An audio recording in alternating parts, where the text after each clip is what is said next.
Buenos días, profesor y compañeros. El día de hoy hablaremos sobre el tema de los modelos CAP. En las finanzas corporativas, las empresas y los inversionistas siempre buscan responder a una pregunta clave. ¿Vale la pena invertir en este proyecto? Para responder eso, no solo se analiza la ganancia, sino también el riesgo. Y aquí es donde entra el modelo CAP. Que nos ayuda a relacionar el riesgo con rentabilidad esperada. En otras palabras, este modelo nos dice cuánto rendimiento debería exigir un inversionista por asumir cierto nivel de riesgo. Entonces, ¿qué rendimiento es justo según el riesgo?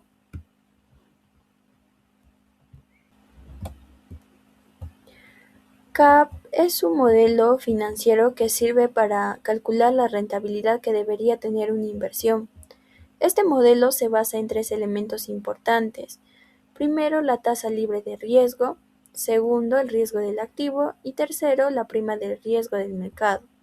La idea principal es que mientras mayor sea el riesgo, mayor debe ser la ganancia esperada. No existe alta rentabilidad sin riesgo. Este modelo fue desarrollado en los años 60 por tres economistas: William Sherp, John Lindner y Jan Mossig. Ellos se basaron en la teoría de carteras de Harry Markowitz, quien demostró que es mejor diversificar las inversiones para reducir el riesgo. Gracias a estos aportes, hoy podemos medir el riesgo de una forma más precisa. CAP. Como se aprecia en la diapositiva, eh, la fórmula puede parecer complicada, pero es sencilla si lo explicamos de esta manera. La rentabilidad esperada es igual a una parte sin riesgo más una recompensa por asumir riesgo.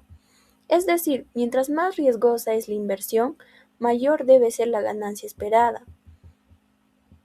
En otras palabras, la tasa libre de riesgo se refiere a la ganancia mínima que puedes obtener sin asumir el riesgo, como por ejemplo los bonos de gobierno.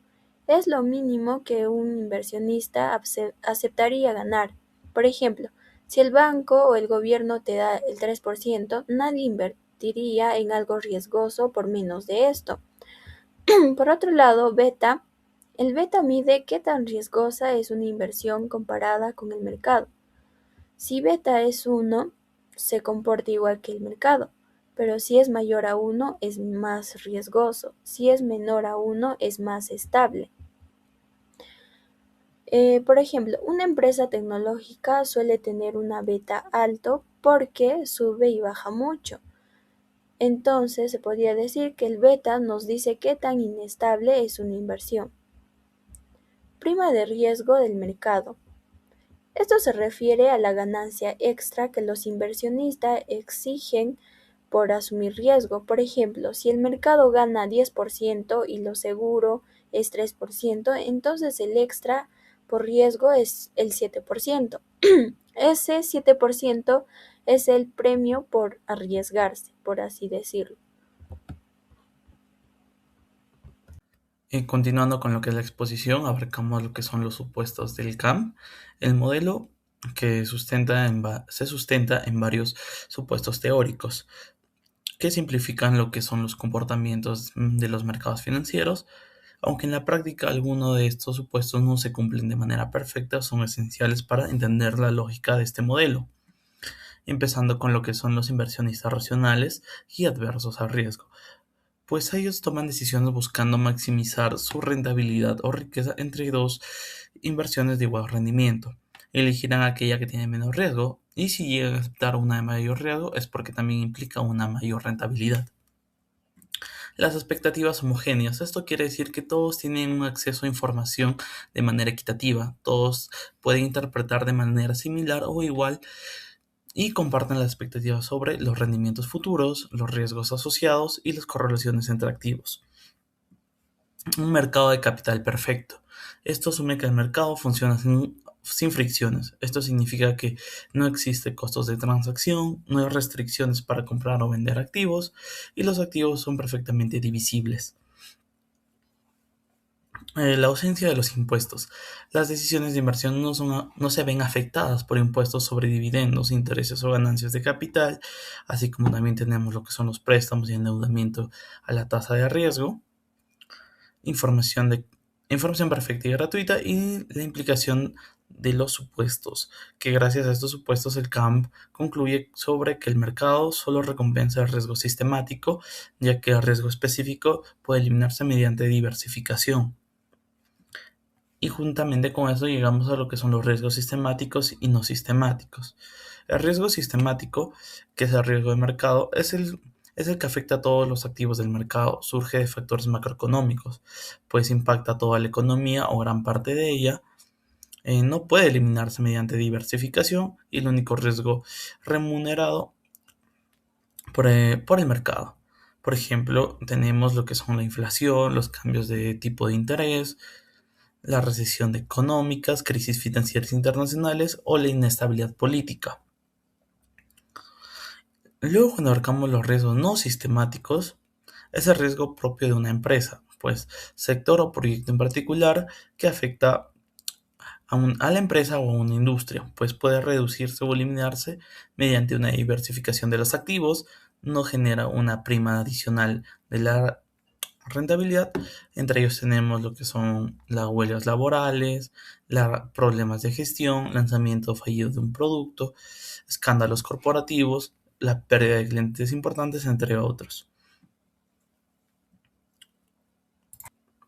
Continuamos con lo que es una representación gráfica en lo que es la línea de mercado de valores, lo que es el modelo del CAMP. Justamente esta representación gráfica del CAMP muestra que la relación entre el rendimiento esperado de un activo y su riesgo sistemático. Esto se divide en lo que es en el eje X, que tenemos a la beta, donde se mide el riesgo sistemático, y en el eje vertical Y, donde es el rendimiento esperado. La ecuación de esta fórmula es: el rendimiento esperado es igual a la tasa libre de riesgo más la beta por la prima de riesgo del mercado. Esta interpretación depende, ya que representa la prima de riesgo del mercado, indica cuánto rendimiento adicional exige el mercado por cada unidad adicional de riesgo sistemático. Los puntos claves del gráfico es cuando la beta es igual a 0, el rendimiento es igual a la tasa libre de riesgo. Cuando es igual a 1 corresponde al rendimiento del mercado. Cuando es mayor a 1, los activos son más riesgosos que el mercado, y menor a 1, que los activos son menos riesgosos que el mercado. En lo que son sus interpretaciones es que también el activo sobre la línea es subvalorado, el activo bajo la línea son sobrevalorados y los activos en la línea corresponden a los valores de mercado. Lo que son las aplicaciones que se utiliza el CAMP. El CAMP se utiliza ampliamente en lo que es para determinar el costo de capital propio, el cálculo del WACC, evaluación de proyectos de inversión, así como las valorizaciones de empresas a través de sus funciones, adquisiciones, emisiones de acciones, reestructuras corporativas, entre otros. También nos ayuda a obtener una mejor gestión de cartera a través de lo que son las compras de activos, identificar activos subvalorados o sobrevalorados, diseñar portafolios eficientes, también una mayor toma de decisiones estratégicas. Un ejemplo práctico del CAMP: supongamos que un inversionista desea calcular lo que es la rentabilidad requerida de una acción. El problema nos da los datos, que sería la tasa libre de riesgo es igual al 4%, el rendimiento del mercado es el 10%, y la beta de acción es el 1.5. Cuando aplicamos el 4% más el 1.5, que está multiplicado con lo que es el rendimiento de mercado menos la tasa libre de riesgo, y resolvemos como una ecuación, nos da que es de un 13%. Esto, como lo interpretamos, que el inversionista debería exigir una rentabilidad del 13% para compensar el riesgo asumido. Deja de pensar que las finanzas son solo números. Empieza a ver cómo modelos como el KPM dan forma a decisiones reales. Imagina que estás invirtiendo. ¿Confiarías en un modelo de la década de 1960? Aquí te explicamos por qué probablemente deberías hacerlo. El modelo de valoración de activos financieros, o CAPM, es una piedra angular en las finanzas corporativas. Ayuda a estimar el rendimiento esperado de una inversión al considerar tanto la tasa libre de riesgo como el riesgo asociado con el mercado, resumido en una sola medida, beta. ¿Por qué el CAPM es tan ampliamente utilizado? Primero, por su simplicidad. Con solo unas pocas entradas, ofrece una relación clara entre el riesgo y el rendimiento esperado, lo que facilita su aplicación, explicación y comparación de inversiones. Su fundamento es sólido, construido sobre la teoría moderna de cartera y la idea de que los mercados buscan el equilibrio. Pero el KPM no es perfecto. Asume que todos los inversores actúan racionalmente, que los mercados son eficientes y que solo importa el riesgo sistemático. Los mercados reales son más complejos. Hay costos de transacción, sesgos de comportamiento y riesgos únicos de los activos. Modelos alternativos, como el modelo de 3 factores de Fama French o el de 4 factores de Carhart, añaden profundidad al considerar aspectos como el tamaño de la empresa, el valor y el ímpetu. Aún así, en finanzas corporativas, el CAPM sigue siendo vital. Desde el cálculo del costo de capital hasta la evaluación de inversiones y la gestión de riesgos, su claridad y relevancia persisten. Aunque ningún modelo es impecable, el equilibrio entre riesgo y rendimiento del CAPM sigue guiando decisiones financieras inteligentes hoy en día.